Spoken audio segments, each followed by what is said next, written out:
trying to configure his computer to integrate with my older flat-screen television. There is a potpourri of computer and audio cables strewn across the surface of the table front, and the TV, pulled forward, is precariously balanced near the edge. It is not the first time he has messed around with that setup, and I know it won't be the last. I wasn't really curious or concerned about his activity. I had long since gotten past that stressor, but more interested in engaging him in conversation. As I walk into the family room, I see that he has an episode of Sesame Street on his computer screen. In the last few months, Rye has developed a real love for the show. I know he is 17, but his emotional development is way behind the curve. I'm not entirely clear why he is enamored with the show, but I suspect that he feels safe, is learning about emotions, and enjoys the lessons that they have about friendship. As much as I will love for Rye to catch up with his contemporaries, he has his own timeline, and there is no use pushing him to go somewhere, sometime, if he is not ready. Once he gets the television and computer issue worked out, he slowly settles on the couch and watches. As I cut through the room, I notice that he is watching the debut of Julia, Sesame Street's newly created autistic Muppet. I stop and watch. Sesame Street is doing a remarkable job of introducing this character, but more to the point, introducing children to the differences of autism. The dialogue between the characters is heartfelt, and the way in which they lovingly explain symptoms like sensory overload, lack of eye contact, and withdrawal is a marvel. In that instance, I feel a moment of hopefulness that children like Ryan will be more accepted by their peers and bullied less. At the conclusion of the show, I ask, Rye, how do you feel about Julia?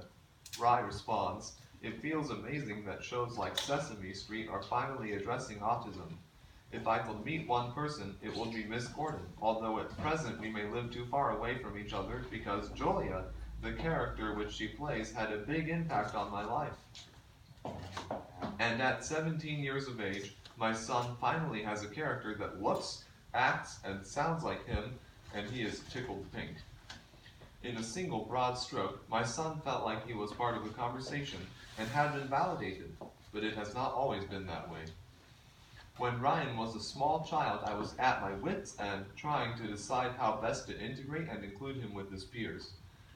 He was being mainstreamed by the school district, but that was only a small percentage of a child's social currency.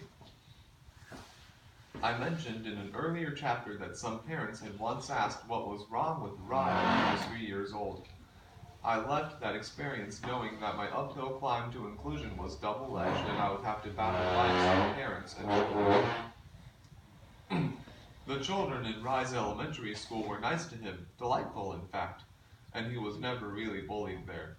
There was a small group of girls, 4 or 5 of them, that I endearingly called the Hens. They would collect Ryan, take him onto the playground, and encourage him to take along. They were sweet, kind, and caring, but Rye never got invited to their birthday parties or to their homes after school. It never occurred to anyone that Rye could be someone's friend. The children were more than willing to be with Rye at school, but once the last bell rang for the day, Rye was left without friends and headed home to his solitary world. I found no fault in them, it was just the reality of my child's circumstances.